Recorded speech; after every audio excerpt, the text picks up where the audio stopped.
안녕하세요. 변호사 정희경입니다. 오늘은 정 PD가 질문을 하나 했는데 지금 사회적 이슈가 딱히 되는 것도 아니고 법조계에서는 이미 몇 년 전에 이렇게 지나간 이슈예요. 하지만 한번 대답을 해보겠습니다. 로또를 사서 친구들과 이렇게 재밌게 다 같이 하다가 그 중에 한 명이 당첨이 됐고 그걸 다 나누기로 했는데 나누지 않고 한 명이 먹고 튄 경우, 그런 로또 먹튀 사고 어떻게 해결해야 되느냐?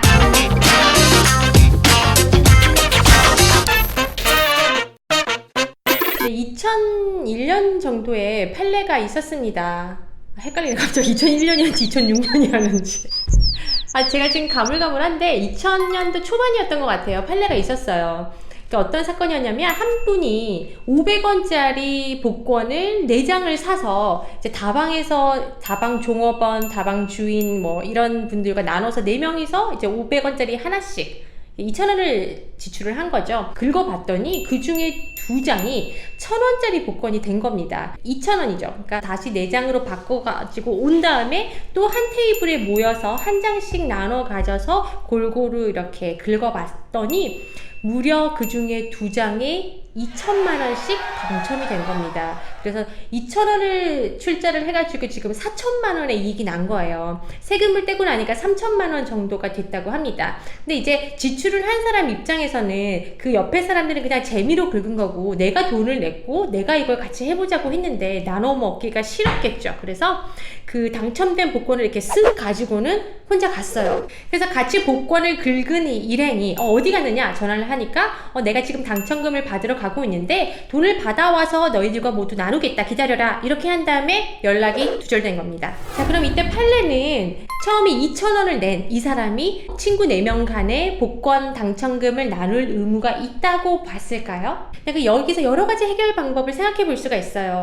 돈 낸 사람, 2,000원 낸 사람이라도 일단 돈을 냈으니까 이 당첨금 전부를 가져야 된다라는 결론도 가능하고요. 또는 일단은 표를 사서 나눠줬고 나눠준 거를 양도 받아서 긁었으니까 이 당첨된 친구들 2명, 이 사람들이 각자의 당첨금 2천만 원씩 그냥 가져가면 된다. 이런 해결도 생각해 볼 수 있고요.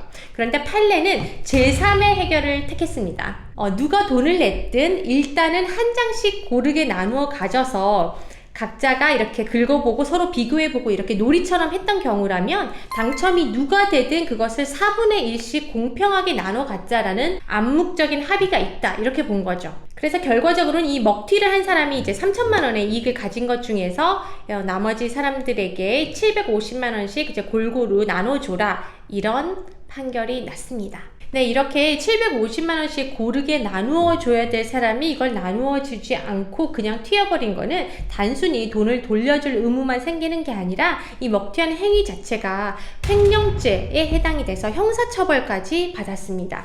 그래서 이제 복권을 할 때는 그냥 자기 돈으로 사서 설사 재미있게 노는 거라고 해도 각자 각출해서 1,000원씩 이렇게 내서 걷어가지고 각자의 복권을 사는 게 좋을 것 같아요. 내가 5,000원 내니까 우리 뭐 당첨되면 반씩 나누자, 이런 논의들 뭐 나중에 입증하기도 사실 쉽지 않고 이렇게 대법원까지 가서 뭐 승소한 사례도 있긴 하지만 어쨌든 각자의 복권은 각자 사는 걸로 그렇게 하는 게 좋지 않을까 싶습니다. 복권 관련해서 이왕 말이 나온 김에 하나의 이슈를 더 얘기를 할게요. 예전에 로또가 굉장히 당첨금이 크고 그것 자체가 사회적 이슈가 되던 시절이 있었어요. 지금은 그 당첨금이 많이 낮아진 것 같은데 뭐 400억 이렇게 나오던 시절도 있었기 때문에 그때는 여러 사이트에서 그 이번 시즌에 뭐 유망한 숫자 같은 걸 이렇게 제공을 하고, 물론 유료일 수도 있는데 제공을 한 다음에 그 숫자가 실제로 당첨이 될 경우에는 당사자로부터 수수료를 떼가는 그런 형식의 정보 제공 사이트들이 있었어요. 그런데 어떤 분이 그 숫자를 이용을 해서 당첨이 된 다음에 사이트에 돈을 주지 않은 겁니다. 수수료를 주지 않았어요. 그리고는 뭐라고 하냐면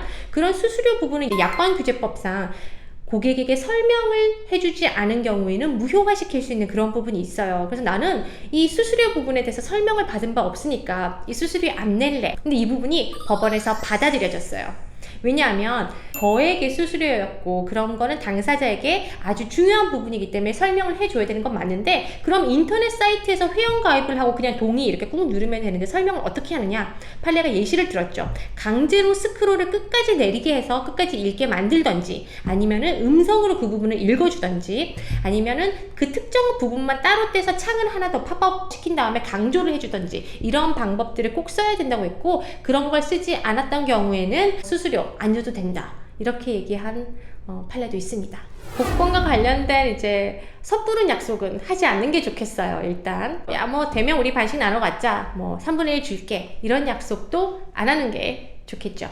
네, 정 PD의 궁금증이 해결된 것 같으니까 오늘은 이만 줄이겠습니다. 구독, 좋아요 부탁드리고 질문 남겨주시면 열심히 만들어 보겠습니다.